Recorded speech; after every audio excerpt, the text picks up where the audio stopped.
Hello नमस्कार, स्वागत है आप सभी का। आप देख रहे हैं आपका अपना पसंदीदा शो क्रिकेट प्रेडिक्टा। मैं हूं आपके साथ सुजाता और इस खास शो में हम आपको क्रिकेट की दुनिया की हलचल से अपडेट करते हैं। और आज हम बात करने वाले हैं दो बड़े मुकाबलों की। एक मुकाबला जो हो चुका है साउथ अफ्रीका वर्सेस इंग्लैंड के बीच, और साउथ अफ्रीका ने बड़ी आसानी से सेमीफाइनल्स में जगह बना ली है। ये ग्रुप बी की बात है। ग्रुप ए की हम बात करेंगे जिसमें आज एक बड़ा मुकाबला है क्योंकि दो बड़ी टीमें आमने सामने हैं। हालांकि पॉइंट्स टेबल में बहुत ज्यादा उससे फर्क नहीं पड़ने वाला है, बस नंबर 1 और 2 यानी टॉप पर कौन रहने वाला है। हालांकि दोनों ही टीमें पहले ही सेमीफाइनल में है। भारत और न्यूजीलैंड के बीच ये मुकाबला होने वाला है, इस पर हम बात करेंगे। हमारे साथ दो खास मेहमान भी जुड़ेंगे, लेकिन सबसे पहले आपको क्रिकेट की दुनिया से जुड़ी 10 बड़ी खबरों से अपडेट करते हैं। चैंपियंस ट्रॉफी 2025 के लीग स्टेज पर आज आखिरी मुकाबला भारत और न्यूजीलैंड के बीच खेला जाएगा, जहां दोनों टीमें सेमीफाइनल में जगह पक्की कर चुकी हैं। ऐसे में दोनों टीमें मुकाबला जीतकर अपने ग्रुप में टॉप पर रहना चाहती हैं। चैंपियंस ट्रॉफी 2025 की सेमीफाइनल में भारत, न्यूजीलैंड, ऑस्ट्रेलिया और दक्षिण अफ्रीका ने स्थान सुनिश्चित किया है। इन टीमों ने अपने अपने ग्रुप में बेहतरीन प्रदर्शन करते हुए अंतिम 4 में जगह बनाई। दक्षिण अफ्रीका ने इंग्लैंड को 7 विकेट से हराकर सेमीफाइनल में जगह बनाई। इंग्लैंड ने पहले बल्लेबाजी करते हुए 179 रन बनाए, जिसे दक्षिण अफ्रीका ने रासी वैन डेर हुसैन और हेनरिक क्लासेन के 64 रनों की बदौलत आसानी से हासिल कर लिया। दक्षिण अफ्रीका की जीत के साथ ही अफगानिस्तान चैंपियंस ट्रॉफी से बाहर हो गया है। दक्षिण अफ्रीका ने सेमीफाइनल में प्रवेश कर लिया, जबकि अफगानिस्तान की टीम टूर्नामेंट से बाहर हो गई। सेमीफाइनल से पहले ऑस्ट्रेलिया के बल्लेबाज मैथ्यू शॉट चोटिल होकर टूर्नामेंट से बाहर हो गए। उनकी जगह मैगो को टीम में शामिल किया जा सकता है, जिससे टीम के बल्लेबाजी क्रम में बदलाव संभव है। विराट कोहली आज अपना 300वां वनडे मैच खेलेंगे, जिससे उनके पास 7 बड़े रिकॉर्ड तोड़ने का मौका होगा। हाल ही में चैंपियंस ट्रॉफी में शतक जड़कर उन्होंने फॉर्म में वापसी का ऐलान किया है। भारत और न्यूजीलैंड दोनों ही सेमीफाइनल में पहले ही जगह बना चुके हैं।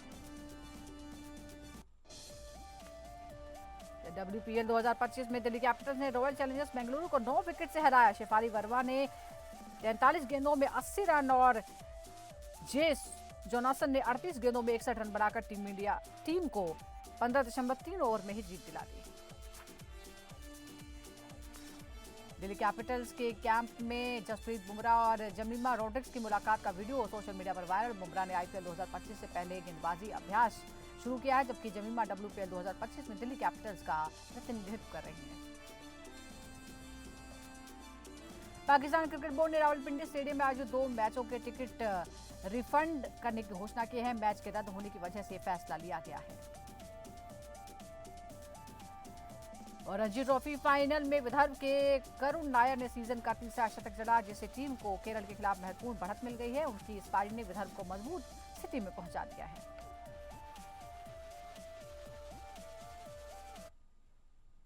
चलिए अब टॉप 10 खबरों के बाद अब बात करते हैं आज होने वाले बड़े मुकाबले की। कुछ ही देर बाद न्यूजीलैंड और भारत के बीच दुबई में ये ग्रुप मैच खेला जाएगा। और आपके बता दें कि अभी दोनों ही जो टीमें हैं वो सेमीफाइनल में बहुत ही आराम से जगह बना चुकी है, लेकिन आज ये ग्रुप स्टेज का जो आखिरी मुकाबला है वो इन दोनों ही टीमों के बीच खेला जाएगा। दोनों ही टीमें मजबूत और बड़ी टीमें हैं, अच्छे फॉर्म में भी पिछले समय में रही हैं। और अब आज दुबई के मैदान पर क्या होगा, आज जो बेहतरीन खेलेगा वही जीतेगा। हालांकि टीम इंडिया के सपोर्टर्स ये कह रहे हैं कि जिस तरह से टीम इंडिया लगातार अच्छा परफॉर्म कर रही है, आज भी बेहतरीन परफॉर्म करेगी और अपने ग्रुप में टॉप पर रहना चाहेगी। और भी कई खास चीजें हैं इस मैच को लेकर। विराट कोहली पर भी नजर रहेगी, कई रिकॉर्ड वो अपने नाम कर सकते हैं। और रोहित शर्मा की कप्तानी में क्या होगा, क्या आज टीम में किसी तरह का फेरबदल होगा, इस पर हम बात करते हैं। हमारे साथ 2 खास मेहमान जुड़ गए हैं। हमारे साथ पूर्व क्रिकेटर और सिलेक्टर शरणदीप सिंह है, और साथ ही हमारे साथ स्पोर्ट्स जर्नलिस्ट ताउस रिजवी है। शरणदीप जी, आज के मुकाबले के बारे में क्या कहें? देखिए, ये मुकाबला है, दोनों टीमों में बराबरी की टक्कर लगती है। हालांकि ऐसे स्टेज पर आकर ये मुकाबला हो रहा है जब इस मैच से किसी तरह का कोई फर्क नहीं पड़ेगा, तो आज के मैच से हम क्या एक्सपेक्ट करें? किस तरह की टक्कर हम एक्सपेक्ट करते हैं? और क्या आज टीम कुछ बदलाव भी कर सकती है, क्योंकि इससे बहुत ज्यादा फर्क नहीं पड़ने वाला? नहीं, देखिए, बड़ी जबरदस्त टक्कर है। दोनों बेहतरीन टीमें। जो फर्क पड़ेगा वो ये पड़ेगा कि जो टीम टॉप करेगी वो ऑस्ट्रेलिया के साथ जाके सेमीफाइनल खेलेगा, जो कि टीमें नहीं चाहती कि ऑस्ट्रेलिया उनको सेमीफाइनल्स में मिले। और जिस तरह से ऑस्ट्रेलिया प्रदर्शन कर रही है, अच्छी फॉर्म में है, बल्लेबाजी अच्छी है, गेंदबाजी अच्छी है, बड़े जबरदस्त मैचेस जीते हैं। इंग्लैंड के सामने 350 उन्होंने चेज भी किया है। तो उनके सामने कोई नहीं खेलना चाहेगा, बट उससे भी जरूरी चीज है कि आज आप दोनों टीमें क्या प्लेइंग 11 खिलाती हैं। ठीक है, ऑस्ट्रेलिया सेमीफाइनल नहीं फाइनल में कहीं ना कहीं तो आपको मिलना है। अगर आपको टूर्नामेंट जीतना है तो सारी बेस्ट टीमें हरानी पड़ती हैं। उससे बेहतर है कि आज भारत किस प्लेइंग 11 के साथ जाता है। क्या अर्शदीप सिंह को मौका मिल सकता है? क्या कोशिश कर सकते हैं कि हर्षित राणा की जगह उनको खिलाया जाए? एक तो लेफ्टी फास्ट बॉलर है और एक अलग से एडवांटेज लेके आते हैं, परफॉर्मेंस करते आ रहे हैं। हर्षित राणा उतना इंप्रेसिव अभी तक नहीं लगा। पिछले मैच में मोहम्मद शमी की बात करें तो उतनी इंप्रेसिव गेंदबाजी उनकी तरफ से भी नहीं दिखी। कहीं ना कहीं थोड़ी सी फटीक दिखी है, वाइडें बहुत ज्यादा पहले ओवर में मारी हैं। पाकिस्तान के बल्लेबाज उतनी अच्छी फॉर्म में नहीं थे, बट न्यूजीलैंड एक डिफरेंट टीम है, इनके बल्लेबाज अच्छी फॉर्म में। अगर वैसी गेंदबाजी यहाँ हुई तो फिर एक बड़ा स्टार्ट मिल गया। और जो भारत की ताकत है उनके स्पिनर्स, तो वो गेम में बहुत जल्दी आ जाएंगे। अगर वो जल्दी आ जाएंगे तो फिर प्रेशर उन पर ज्यादा बढ़ जाता है। प्रेशर ज्यादा बढ़ जाएगा। लेकिन ताउस, दुबई के मैदान में हो रहा है ये मैच। न्यूजीलैंड जो है वो खेल रही है, लेकिन यहाँ चैंपियंस ट्रॉफी का पहला मुकाबला है। एब्सोल्युटली बड़ा पहला मुकाबला और सबसे बड़ा मुकाबला है भारत के लिए, क्योंकि देखिए बांग्लादेश को जिस तरह हमने दराशार किया, फिर पाकिस्तान को इजीली चेज डाउन कर दिया, उनके उससे बेटर टोटल बांग्लादेश ने जो बनाया था। बांग्लादेश की बेटर स्पिन बॉलिंग साइड थी मेहदी हसन मिराज और रिशाद हुसैन के साथ, मगर यहाँ पर आप अगर देखेंगे New Zealand is a different challenge all together. बल्लेबाजी मजबूत है, तेज गेंदबाजी भी अच्छी है, स्पिनर्स भी उनके पास अच्छे हैं। आप नाम ले लीजिए, माइकल ब्रेसवेल है जिन्होंने पिछले मैच में 4 विकेट निकाली, माइचल सैंटनर जो एक जबरदस्त कप्तान भी है और लेफ्ट हैंड स्पिनर भी है, और साथ साथ ऑफ स्पिनर है उनके ग्लेन फिलिप्स जो बहुत ही हैंडी हो जाते हैं। और खास करके जब आप एक स्लो विकेट पे खेलते हैं ना, तो एक अलग ही चैलेंज रहता है। तो ये सबसे बड़ा मुकाबला लीग स्टेज का मुझे लगता है भारत के लिए। मगर अगर आप इसको हल्के में ले लिए, देखिए यही बड़ा इंटरेस्टिंग पॉइंट सरनदीप जी ने कहा है कि भाई इसको भारत कैसा लेगा, क्योंकि अगर उनको साउथ अफ्रीका फेस करनी है तो आपको second in the points table होना पड़ेगा, और जिसमें न्यूजीलैंड को ऑस्ट्रेलिया मिल जाएगी। तो आप हमारा माइंडसेट क्या रहेगा वो आज पता चलेगा हमारे हमारे टीम हमारे हम सबको, हम फैंस को, हम जर्नलिस्ट को, हम क्रिटिक्स को, कि भाई क्या हम वही माइंडसेट से जा रहे हैं जो गौतम गंभीर देख रहे हैं, अग्रेसिव रूथलेस क्रिकेट। क्योंकि देखिए Australia at the end of the day 3 player कम है, 3-4 बड़े प्लेयर कम है, मगर फिर भी अभी भी वो रूथलेस क्रिकेट खेल रहे हैं। तो हमको वही अडॉप्ट करना पड़ेगा, और वो मोमेंटम है ना न्यूजीलैंड के सामने कैरी करना पड़ेगा। अगर आपने माइनस प्लेयर्स कर लिए, कुछ प्लेयर्स बदलाव किए, आपको विनिंग मोमेंटम दिखाना पड़ेगा ऑन द फेस, क्योंकि cricket is all about confidence, it's all about absorbing the pressure. तो आप किस तरह से ये मैच को लेंगे, फिर किस तरह से ऑस्ट्रेलिया को लेंगे, वो देखने लायक रहेगा और वो दिलचस्प रहेगा। आज चेंजेस शायद देखने मिले, मगर इंटरेस्टिंग होने वाला आज का बड़ा मैच। लेकिन सरनजीत जी, आपको लगता है कि हमें यहाँ टीम इंडिया को स्ट्रेटजी पर ध्यान देना चाहिए कि हम सेमीफाइनल्स में हम किससे भिड़ना चाहते हैं, या फिर जिस तरह के ताउस कह रहे हैं कि हमें जीतना जरूरी है, चाहे जो भी हमारे सामने हो, हमें जीतना है और हमें एक ऐसा एक अजय रहना है। अगर हम फाइनल्स तक भी पहुंचते हैं तो हमारी कोशिश ये होनी चाहिए कि हम सारे मैचेस जीते। नहीं बिल्कुल जी, जो रिजवी साहब ने कहा बिल्कुल सही कहा है कि आपको हर मैच जीतना चाहिए। आप फाइनल्स आप जीतते ही जाइए ना, आपको सेमीफाइनल्स में हार के साथ नहीं जाना चाहता, क्योंकि फिर बहुत से सवाल आपके दिमाग में चलने शुरू हो जाते हैं कि क्या मिडल ऑर्डर रन बना रहा है कि नहीं बना रहा है। क्योंकि अभी तक मिडल ऑर्डर उतना अच्छी बॉलिंग अटैक के सामने, जो कि न्यूजीलैंड की है, अभी तक उसके सामने एक्सपोज नहीं हुआ है भारत। बांग्लादेश हल्की गेंदबाजी थी, पाकिस्तान तेज गेंदबाजी बेहतर थी, बट उतनी अच्छी नहीं है। स्पिनर्स उतनी क्वालिटी नहीं है, जो अभी रिजवी साहब ने कहा कि मैट सेटनर है, ब्रेसवेल है, फिलिप्स है। तो अब क्वालिटी बॉलिंग के सामने अब आपके सामने फेस होगा, और किस गेम ऑफ प्लान के साथ आप अंदर जाते हैं वो बहुत जरूरी रहता है कि अगर आप जीत के साथ जाते हैं, देखिए अगर टूर्नामेंट जीतना है तो सबको हराना पड़ेगा, तो बेटर ऑफ विनिंग मोमेंट नहीं गंवाना चाहिए। डबल माइंड के साथ आप नॉकआउट्स में बिल्कुल मत जाइए कि यार अच्छा क्या ये प्लेइंग 11 हो सकती थी, क्या हम गेम प्लान इस तरह से चला सकते थे। जो गेम प्लान आपका पहले रहता है वही गेम प्लान फाइनल तक ही आपका रहना चाहिए, तो फिर आपकी टीम बेहतर प्रदर्शन करती है। और भारत की अब कह ले दुबई तो उनका घर ही है कि सारे मैच तो यहीं खेले हैं, तो विकेट उनसे ज्यादा अच्छा कोई इसको नहीं जानता होगा। और न्यूजीलैंड पहली बार आ रही है। अभी इस पर हम फिर बात करेंगे कि वसीम अकरम क्या कह रहे हैं कि भारत की वजह से ऑस्ट्रेलिया और साउथ अफ्रीका दोनों को जाकर दुबई में बैठना पड़ा। इस पर भी मैं आपसे बात करूंगी, लेकिन पहले हम विराट कोहली की बात कर लेते हैं। आज 300वां मैच खेल रहे हैं। He is only the 7th player from India जो कि 300 से ज्यादा मैच खेलने का रिकॉर्ड अपने नाम करने वाले हैं। और सिर्फ ये नहीं है, इसके अलावा कई रिकॉर्ड हैं। वो सचिन तेंदुलकर को के पीछे आ सकते हैं, कुमार संगकारा को हाई स्कोर में पीछे छोड़ सकते हैं, सेंचुरीज के मामले में न्यूजीलैंड के खिलाफ हाई स्कोर के मामले में एक से बढ़कर एक बातें हैं। ताउस, दिल्ली बॉय के बारे में कुछ कहेंगे आप? नहीं, जितना कहेंगे उतना कम है यार। जिस तरह से विराट कोहली का करियर रहा है और ग्राफ ऊपर गया, और कुछ पिछले सालों में, पिछले 3-4 साल में नीचे भी आया है, उसमें कोई शक नहीं, कोई डाउट नहीं, और इसमें क्रिटिसिज्म उन्होंने झेला है, बट उन्होंने अपने फेवर में लिया, और जिस तरह से कमबैक किया, शुरुआत की ऑस्ट्रेलिया के 100 से, फिर उन्होंने इंग्लैंड के सामने 50 मारा, फिर पिछले बड़े मैच में पाकिस्तान के सामने 100 मारा। तो ये मुझे लगता है जो बदलाव, कैरेक्टर में बदलाव आया है, एक मैच्योर्ड मैन आया है, और उन्होंने एक्सेप्ट कर लिया है कि यार हर चीज रिकॉर्ड के लिए नहीं होगी, उनको सचिन का रिकॉर्ड नहीं छूना है, he wants to go with the flow and he has accepted it. अभी भी वो फिटनेस मेंटेन करते हैं, वो एथलीट फिजिक है, द वर्ल्ड्स बेस्ट प्लेयर अभी भी माने जाते हैं, और अभी बिल्कुल भी टीम रिकी इंडिया पॉन्टिंग उनके तारीफ कर रहे हैं। पे रिकी पॉन्टिंग कह रहे हैं कि वो तो बिल्कुल वैसे ही फिट है जैसे शुरुआत में फिट थे, और वही जो है वो सचिन तेंदुलकर का रिकॉर्ड 18,000 रनों का जो है वो पार कर सकते हैं। नहीं, वही वही मैं कह रहा हूँ कि भाई वो अभी वो चेंज नहीं करा, अभी उनके माइंड पे नहीं, he is a family man now, और उनको पता है कि वो एज होती जा रही है। और सचिन की शुरुआत कहाँ से हुई थी आप देखिए ना, 18 साल की उम्र, 16 साल की 16 उम्र साल की से उम्र से। कितना खेले, और ये 2009 में डेब्यू किया, और उनको कम से कम समय में उन्होंने बड़े रन अचीव कर लिए। तो ये भी एक रिकॉर्ड है कि कम से कम समय में ओडीआई क्रिकेट में कॉन्कर किया, T20 क्रिकेट में अपना जलवा दिखाया, और आईपीएल में, टेस्ट क्रिकेट में, अभी इन्होंने सब कुछ अचीव कर लिया। Now he is going with the flow rather than attacking, जो एक यंगस्टर का माइंडसेट होता है, एक भूखे प्लेयर का माइंडसेट होता है, एक हंग्री प्लेयर का माइंडसेट होता है, and that is something beautiful which is accepted कि भाई मुझे फ्लो के साथ जाना है, मुझे जीत टीम इंडिया के लिए खेलनी है, मुझे परफॉर्मेंस इंडिविजुअली जी। करना है, but out of the way नहीं जाके, क्योंकि मुझे अपने हेल्थ का भी ध्यान रखना है, मुझे ज्यादा लंबा 2027 तक भी खेलना है। कई बार उन्हें क्रिटिसाइज किया गया है कि वो क्यों ब्रेक ले लेते हैं बीच में, लेकिन जाहिर तौर पर उन्हें पहले आप ये देखना है कि उनके लिए क्या सही है ताकि वो ज़्यादा समय तक इंडिया के लिए अच्छा प्रदर्शन कर पाए। सरनदीप जी, लेकिन क्योंकि आप खुद क्रिकेटर हैं, आप मैदान पर जाते हैं, और हमने ये देखा है कि बहुत सारे जो टोटके हैं ना वो क्रिकेटर्स के साथ जुड़े होते हैं। तो एक और बात है कि 2017 में जब 200वां वनडे खेले थे विराट कोहली, वो न्यूजीलैंड के खिलाफ ही था और सेंचुरी मारी थी। आपको लगता है कि ये वाली बात जो है वो काम कर सकती है आज भी?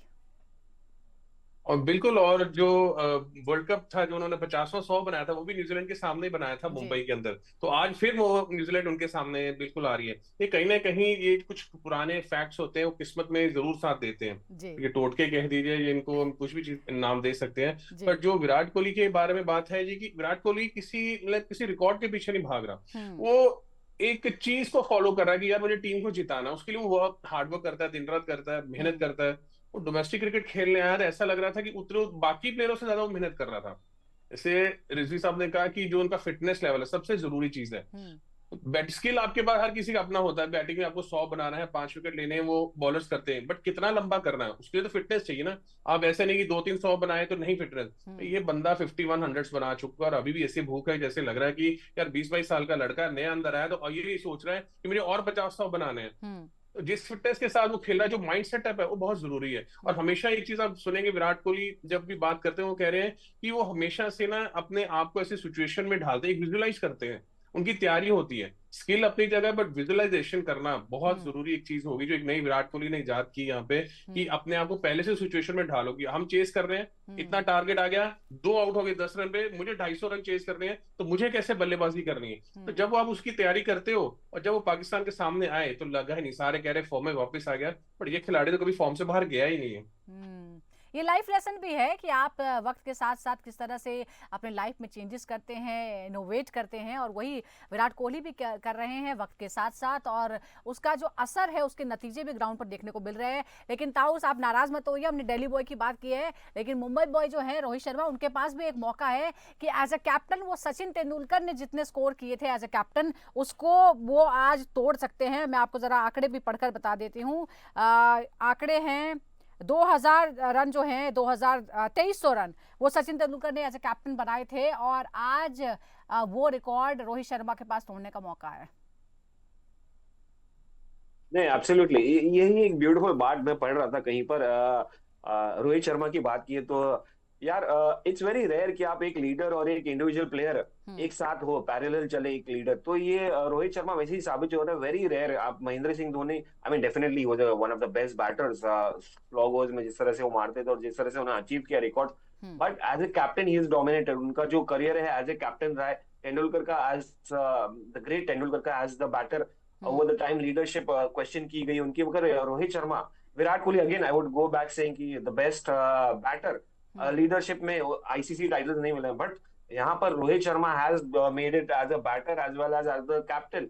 तो बड़ा रेयर कॉम्बिनेशन। 2023 का फाइनलिस्ट चूक गए जीतने से वर्ल्ड कप 2024 का। यहाँ पर T20 वर्ल्ड कप 2025 में आप देख रहे हैं कि आईसीसी जी। के लगातार टूर्नामेंट जीतते चले जा रहे हैं। तो एक रेयर कॉम्बिनेशन है और एक अच्छा मोमेंट है उनको अपने इंडिविजुअल रिकॉर्ड वो करने का। But more than that I think उनको 40-20 के आगे बढ़ना पड़ेगा, क्योंकि टीम इंडिया को जरूरत है। क्योंकि हर बार अब एक्सपेक्ट नहीं करेंगे कि शुभमन गिल एक मैच में आके मार दे या विराट कोहली मार दे। उनको कहीं ना कहीं शुरुआत साथ में देनी पड़ेगी और साथ साथ उसको कैपिटलाइज करके 3 फिगर मार्क तो अगर उन्होंने कंप्लीट किया आज तो खेल रहे हैं क्या रोहित? आज खेलेंगे ना रोहित? तो उनकी इंजरी इतनी बड़ी तो नहीं है ना कि नहीं खेल पाएंगे?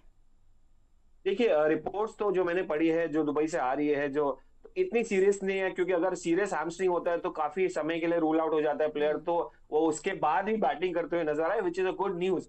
And let's hope he plays, क्योंकि अगर आप एक भी ब्रेक ले ले तो मोमेंटम चला जाता है। तो राइट। रोहित नहीं चाहेंगे कि मोमेंटम चला जाए। निखिल होगा या कुछ थोड़ा सीरियस थोड़ा ज्यादा वो होगा तो शायद ब्रेक ले लें और डायरेक्ट नॉकआउट सीजन में देखें। But for now I think he will play.